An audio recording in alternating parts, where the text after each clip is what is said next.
Welcome to Kickstarter Radio. I'm your host, Lipstickpaddy, and today we're looking at the legacy of Thracks, The Awakening. It calls itself an epic fantasy strategy game. Semi-co-op elements, if you want to use them. A special mix of ameritrash adventure game and euro resource management. Now, this is definitely a meaty game, so I hope you've got coffee and biscuits or tea, or whatever your beverage of choice is, because this could be an interesting long one. We'll see when we go down. Not that any of my subscribers are worrying about that. They know I do long content. Anyway, we just reached our 850 subscriber goal, and we made a special video, which we made, which you might like, which is called Why Board Game Tables Are Stupid. The link will be in the description. You can check it out on our channel as well. Just a quick promotion of that. We'll be promoting it all this week. Anyway, thank you to all subscribers. And if you're new to the channel, we do cover board games on Kickstarter all the time. So if you're a fan of board games, but you're bored of retail, you might love our channel. So think about subscribing. Right, let's get on to it. Oh, these minis look nice, don't they? Well, these are the heroes. Yeah. Let's go down about this. It's pretty interesting. The board itself is massively, wonderfully as well. I think I really enjoy it.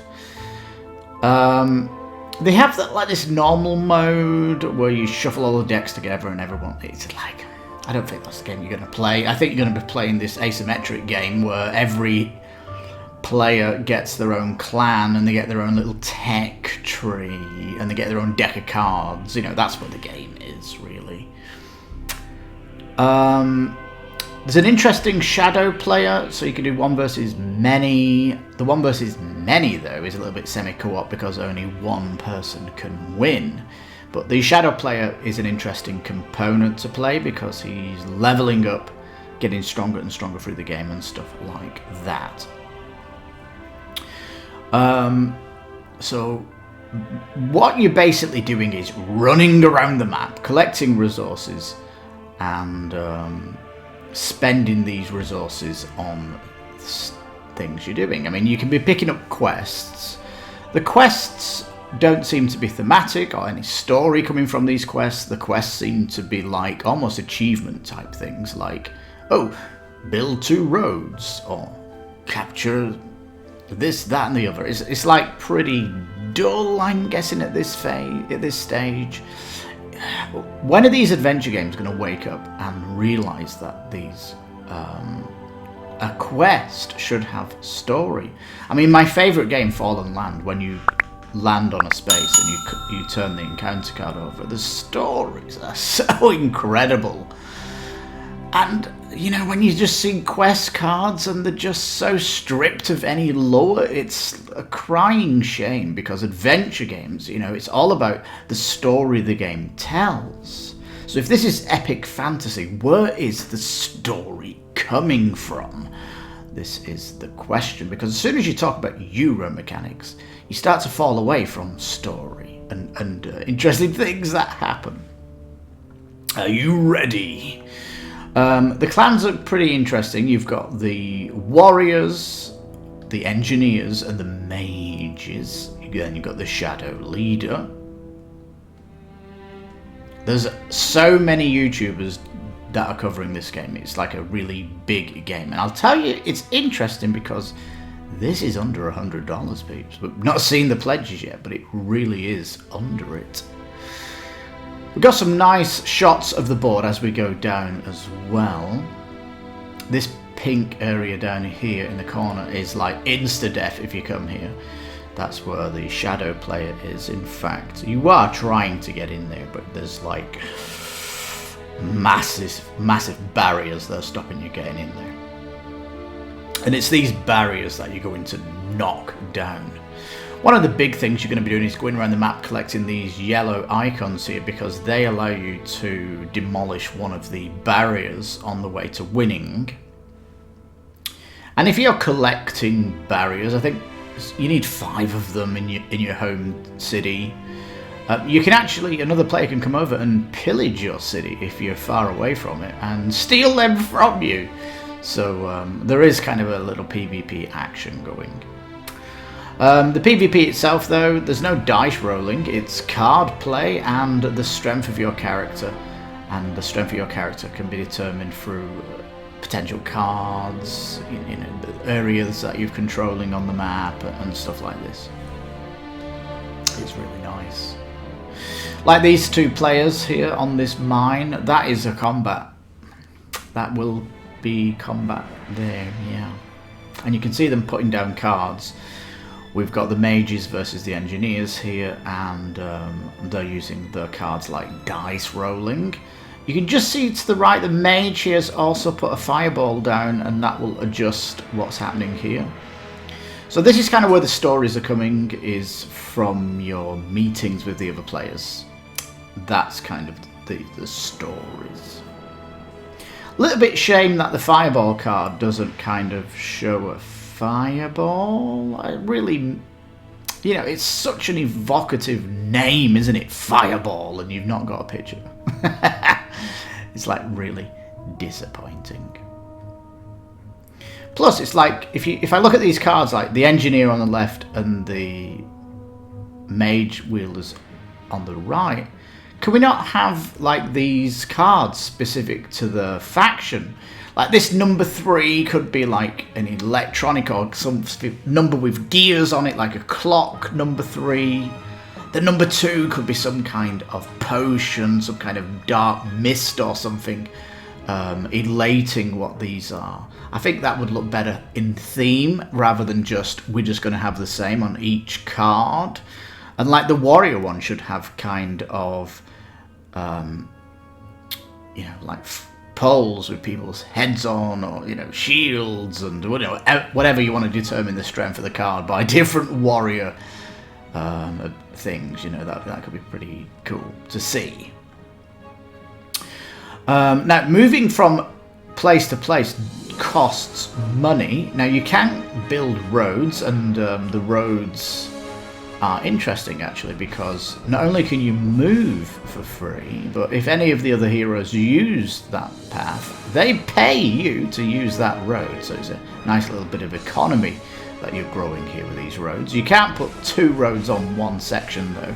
It's designed only for certain, so you can fit 2. So if 2 players put 2 roads down here, the 3rd player can't destroy them. It's kind of stuck as 2. So that's fairly nice. So the Euro resources and all this is just going off collecting stuff, and when you collect it, you can unlock stuff like... It's basically take the barrier down. You just got gates, basically. It's nice that the solo mode has got some support from David Turtsey. He's like the godfather of solo modes, and often when he's on a project, you can have a little bit of confidence. In fact, if anybody here got a game with a David Turtsey solo mode that they were disappointed with, because I don't think anyone has. I think most people think he's like the best person to green-light a solo mode in a game, so it's a good thing to have. Ameritrash. It doesn't fully say Ameritrash here, I think, because there's devoid of story when you're doing stuff. There's no in-lore, unfortunately. So it's half Ameritrash. I guess the Ameri bit of it, which is kind of not Euro, is the combat section of the game, the PvP bit of it. So it's like hybrid, as it says. I guess the tactical and strategic decisions are going to be when to, take on a city and steal from it. They're kind of opportunistic moments, and trying to take down places of the map that other people are controlling and stuff like this. It says infinite replayability. High interaction, of course, yeah. Basic mode, I'm telling you now, you won't play that mode. Clan mode is what you're going to play. The shadow mode is when someone's playing the shadow character. That's going to be really fun as well. There's no word about the solo mode actually coming in as a player. I'm not yet, anyway.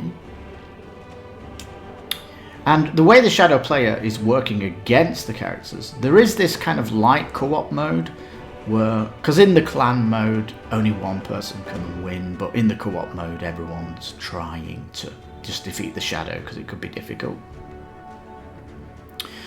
The difficulty levels are basically how many barriers you've got to go through, and a little bit of scaling with the shadow guy makes him more difficult. He gets stronger. He can get stronger, I think. That's kind of nice, and the game length actually gets adjusted because you just take away turns. Basically, the epic game lets all the turns open up, whereas the rush takes half of the turns away from the game. Now, 60-page immersive story, that is outside of the game. That's not coming in. I haven't seen anything about this game where the story's getting pulled. So, yeah, 60-page. Again, it's they need to be part of the gameplay, these stories. So the barriers, that's the meat and potatoes of the game. You're trying to knock down them.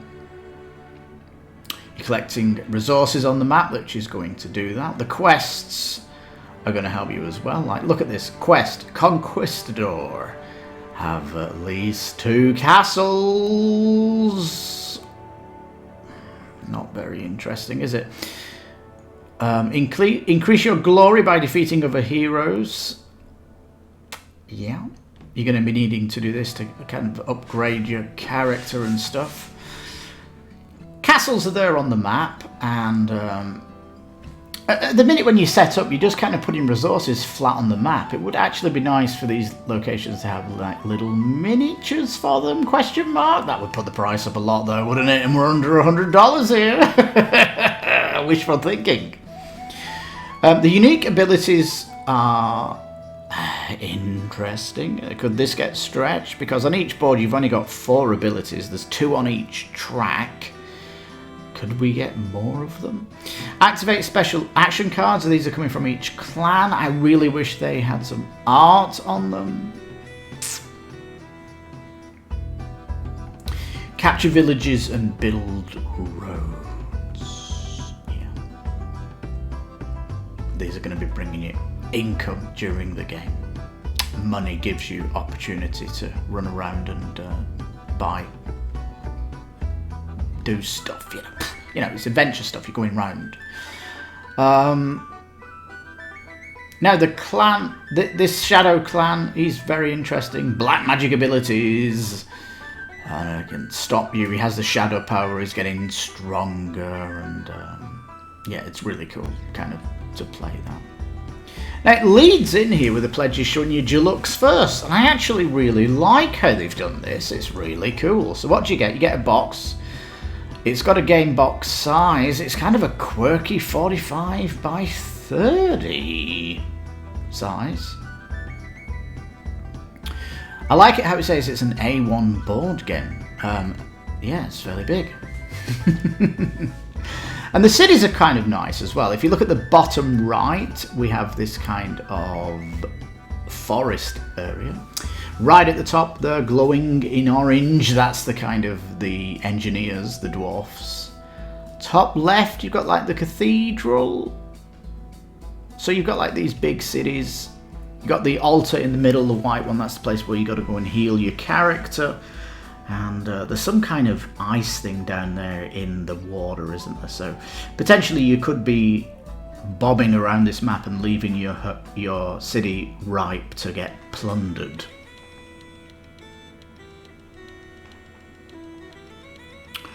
Lost Soul miniatures. Is that for the solo game? I can't remember. There's so much to remember about this game. I can't remember what they're for. But the characters that you're doing, that's 60mm. These are big boys, these. I like the fact that they're so like different from each other. And the way you unlock your skill tree here is different from each one. So Yeah, they certainly have a different playstyle, absolutely. The art in the corner looks a little bit, I don't know, does it look supportive of a clan? I don't know. When you see the other ones, I think this one's the weakest one, the warrior one. Only 15 cards for the deck. Seems like very limited. These flags, these are areas that you're controlling on the map. The cylinders are for the barriers you're knocking down. The roads are for the roads you're building. Engineer looks cool, doesn't he? Board's looking a lot different. The mage one looks great, doesn't it? Yes. There's the shadow board, completely different and should play absolutely different, of course. Darkness can build roads as well. It's interesting, isn't it? You get this custom die. It's a little quirky. And the shadow player, yeah, you get the board extends. It even gets bigger. I mean, this has got a big table presence, peeps. Hey. I mean, it's adding 13.5 centimeters to the board. It's big. Now, I really think the quest cards there should be more of them. They should have a bit of lore in them.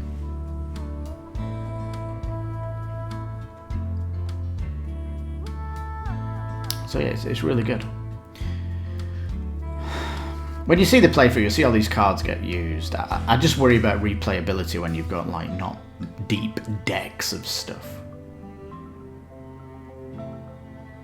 And we'll see down below what all these buildings do on the map. There's kind of a lot to be done. So look how they've done base edition. Just going to show you the differences. You get cubes instead of the relics. You get cylinders instead of the flags. And you don't get the stretch goals. So that's really simple, just to show that. And just a reminder, it's $89 for this box. Now there is this all in, but when we go down, you'll kind of, is it really needed? An illustrated storybook. This is the 60-page thing. And it's outside of the game. Like, I'm sure they could whip up some quests based on this lore. I don't know. This is nice, the Shadow Power. This is the early bird, isn't it, to get this thing. And they've got what they're calling pre-shade. I think most people might want to get this anyway, right? This is kind of a popular option of shading to the characters, right? Yeah, that's good to see. So all in pledge, yeah, you know, if you want this pre-shade coming in and you want the shadow because you missed the early bird and the storybook illustrated, well, so hopefully these stretch goals are pushing out quests and the amount of cards you get, and hopefully maybe some more. Let's just go up to the player boards. Maybe some more abilities coming down here, because there's certainly big large gaps in here, isn't there, on the board to get filled in with new abilities. I think that would make it more like, ooh, there's more role play now because my hero has more things to unlock. That sounds fantastic.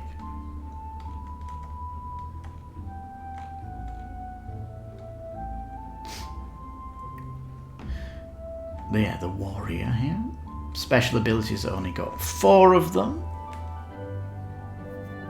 Gets his combat power by controlling fortresses on the map.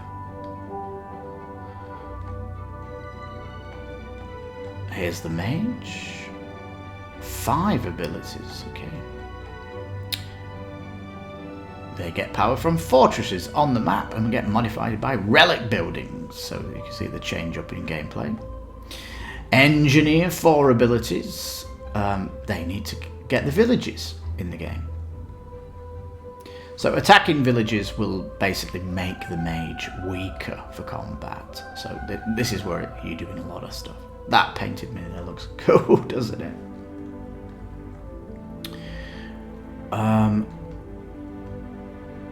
There's the shadow, yeah. Nice. basically he's going to be blowing everything up and trying to control it all to get more powerful. He's getting power from a lot of things. Look at that awesome mini of the Dark One.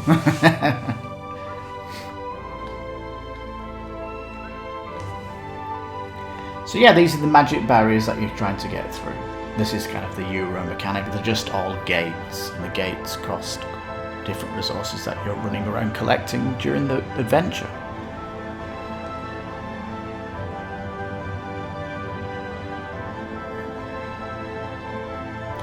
Now it says you can complete secret quests. You buy quest cards in the temple. It says every quest card has two parts: the required crystals and the quest condition. So lost souls can collect crystals from mines. That's these other figures, these lost souls. They are common figures, meaning every player can move them. So be careful where you leave them. Just dull quests, really, aren't they? Have at least 3 relics. Wow! What a quest to pick up. You know, you want meaty quests, don't you? Steal. We have heard reports that the mage people are getting stronger. Go and, attack the city. You know, that's a kind of a meaty quest.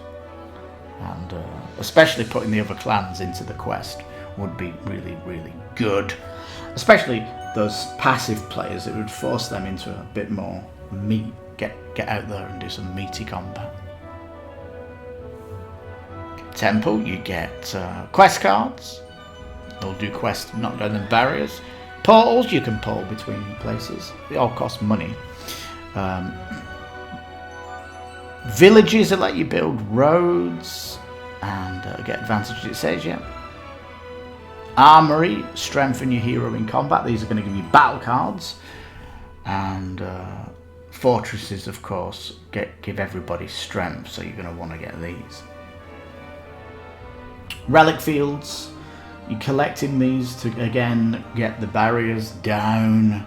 Castles are for gold income. Mine are for collecting crystals and completing secret quests in here.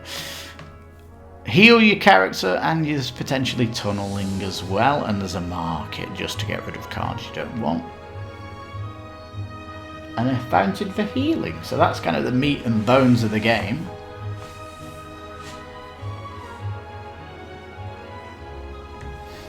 That's what I mean, they just kind of sit there on the board. It would be nice if these had some kind of miniature to put them on, give it a bit more stature. I don't know. What's going on here? There's 2 red roads here. This is illegal.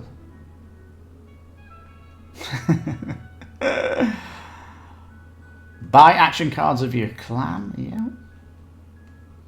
These are going to give you special abilities. Battling, of course, is going to be going on. Attacking the capital cities. Combat will be coming from stuff you control on the map, cards that you have, and stuff like this. You know, cards that you're playing.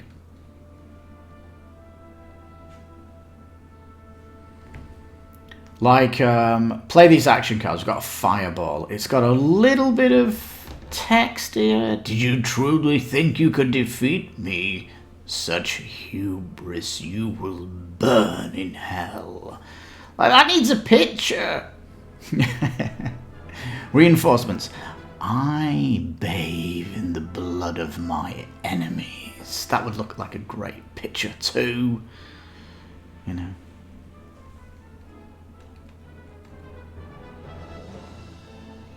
Right, so Shadow, defeat the other players from finishing the goal. There's that great mini of their power. I mean, look at this card. Destruction. Does it say emptiness? So beautiful and simple, and my destiny just to destroy the humans' world. Yeah, that want to see a picture?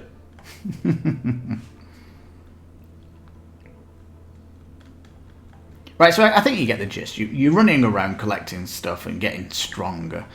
And you're potentially unlocking things on your special hero track. You're going to be doing PvP. You can go and steal from people's cities. And that's the general gameplay loops. So many videos. Solo videos. Look at all these. Nice. Why back now? It's not going to exist without getting green lit. 6 years of development, this game. Best price. Yeah. Kickstarter exclusive components. Yeah, we've not seen the stretch goals yet, mate. Man, look at these early prototypes of the map. It's definitely come a long way. And I really like these developer diaries being on the front page. It's kind of cool. Look at all those iterations. Wow. And it's just become this massive table hog.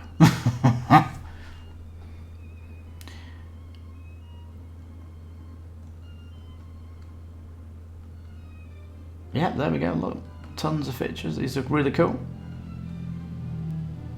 Language is just English. Can't promise any language, other languages. It just says, well, it's a first time backer. It's like an indie studio that's done it, you know.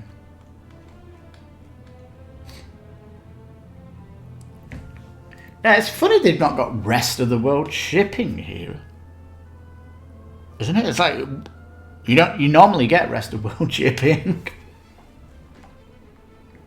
It doesn't actually say on here limited countries, so I think you have got maybe got, I don't know, question mark.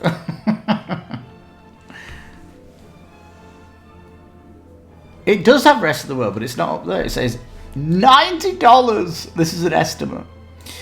Yeah, if you rest of the world, you're $1 going in every time, baby, because hopefully you'll get adjusted. I want to see Mexico double the United States cost. That's kind of where it needs to be for Mexico. They're about $40. That's what to expect, I'm guessing.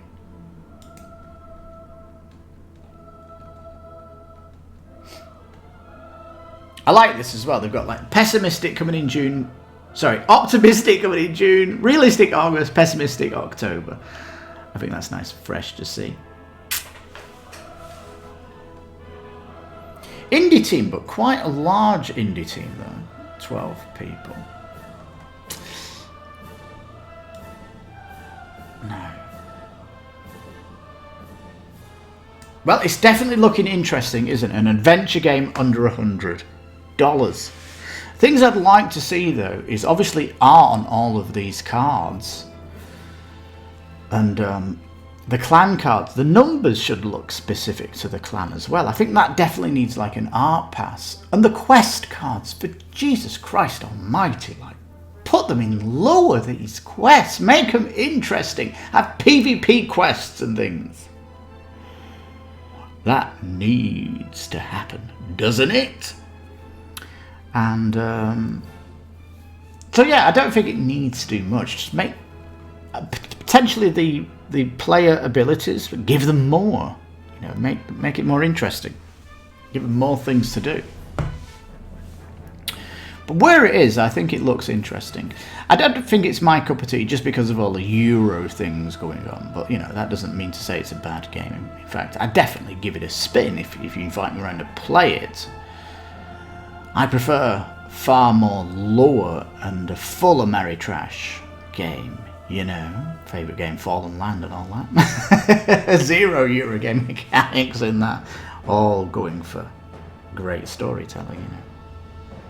And I think that's the biggest downside of this game, is the lack of storytelling. And it calls itself an epic fantasy, but you know, when you're using fireballs, you're not showing me a picture. I'm not really getting into the world building or the immersion factor of the game. You know, in Fallen Land, when my main character picks up a machine gun and I end up getting a battle car to race around in, like, this epic And it's a shame your heroes aren't getting anything, isn't it? Like, you just got a skill tree. There's no shop you can buy better weapons or anything like that. You know, I'm arcing back to Talisman here, when you can go into the city and buy loads of awesome stuff for the city corner board expansion I'm talking about. You know, when you see adventure games and they don't have shops, or they don't have great stories and lore and equipment and all that stuff, that's where I feel the adventure games need to be at. And when you take them all away, is it really adventure game? But I think as a Euro game, it's certainly a lot fresher, and it's definitely got theme, if you call it a Euro game. And a Euro game that has this combat in it certainly makes it more exciting if you're telling me this is a Euro game. And I think as a Euro game, it's very, very exciting. So on the one half, you call it an adventure game, it's not that exciting. But on the other hand, if you call it a Euro, it definitely is. So yeah, an adventure Euro game? Is that a thing? I think so. But Legacy of Thracks, if it needs anything, it just needs to get an artist to do some art, get the writer to write the quests, and toss up some extra skills for the heroes and all that good stuff. It might need more money, obviously, to push that out, but it's got a long ways in development to go. It's got another year at least of development, and hopefully they can do that. I think games like this, though, that have got a year in development, and we need to put all these good opinions, we need to kind of put positive spin on where the game could go realistically, and hopefully in the time it's got left on Kickstarter, it can potentially up its game. So that's why I think they're worth the $1 gamble, because you get to see where the development's going post-campaign, and it might turn into an amazing Euro game if it's got these kind of lower components and stuff like that. But, you know, a Euro game with Fireball card in. Euro game with an enemy that's there to destroy everybody at the table. That's fantastic. So yeah, we could be looking at one of the most amazing Euro games on Kickstarter this year, just because it has this fantasy element, and it's a light adventure, I would call it. But epic fantasy, not there yet. It needs to put all of its lore into the questing and stuff like this. And, you know, having all these generic villages around, why don't you give names to the villages and stuff like that? You give names to the heroes. Why don't these places on the map have a name? That would put a bit more lore on it, especially all these unnamed mines. I mean, come on, you need to put some kind of theme on the board too. Anyway, it's crying out for more theme, more art, and more hero RPG skill sets and stuff like that. And if I really wanted, I think the greatest stretch goal would be that the market actually offers equipment, passive equipment for your heroes, like a better staff for combat, push your combat up, a bigger sword, you know, a bigger gauntlet for the engineer. And it needs to have shops where you can actually roleplay taking your gold, go into the shop, buying better gear. That's part of the adventure. That's part of the roleplay, part of the epic fantasy. It just needs a little bit more, and I think it doesn't need to go that far with that, does it? Anyway, it's got 23 days to go. We've got potential stretch goals, and let me just say this first time, devs, if you're watching, if you blast through some stretch goals, please make some daily stretch goals or something like this. Or, I don't know. It's only got 300 backers. That's why we're covering it. I think it needs it. If you're a Euro fan, I think you definitely might be interested in this, because it's certainly fresh in the Euro game market, isn't it? But if you like your adventure games, this has still got a little bit of ways to go. But it could get there. It's got potential. Oh, yes, indeed. Sorry about singing. I've been watching the American Song Contest, of course, because I'm a Eurovision fan, and the American Song Contest is going to put America in the Eurovision, I think, next year. So exciting. Yeah, that's going to be a little bit of preview for our Sunday broadcast show, which is a radio podcast made for all fans of board games, where we play a lot of music. And I think this Sunday we're going to make it play the best songs that have come from the American Song Contest so far. That's 33 songs to pick from. It's exciting stuff, isn't it? Have you been watching it? It's really, really good, peeps. I've even been watching it with my wife. And I'll tell you, I'll talk more about that on this broadcast this weekend. But I will be mentioning Legacy of Thracks, of course. And if there's any more awakenings of stretch goals and stuff to really push home the theme here, I will be letting you know. And of course, if this gets one juicy updates and it becomes something even better than it seems on its first day, I will, of course, do a final thoughts on my channel.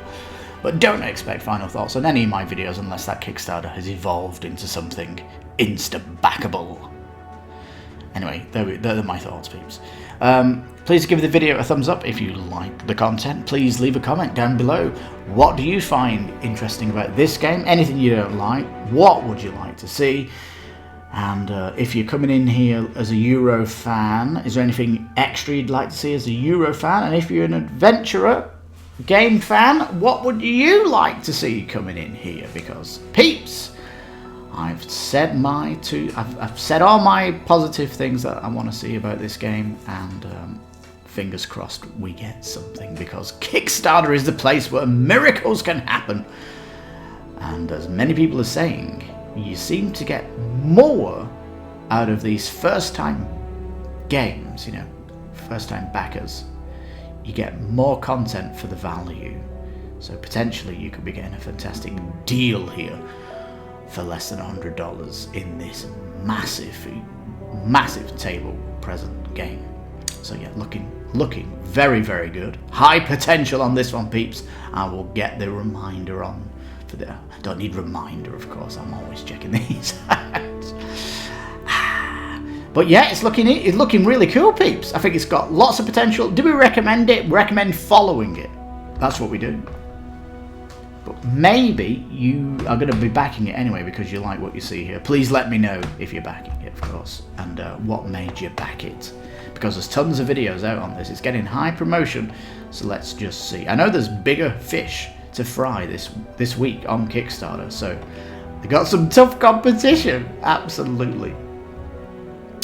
But as adventure games that are out there on Kickstarter, this one definitely sits up there around the table of the good ones that are around for this year, so we will just have to wait and see. But at the minute, I can't recommend more than a $1 pledge and hope it does more through the campaign. So on that bombshell, thank you so much for watching. I've been your host, Lipstickpaddy. This has been Kickstarter Radio 102.4. You take care, stay safe, and bye for now.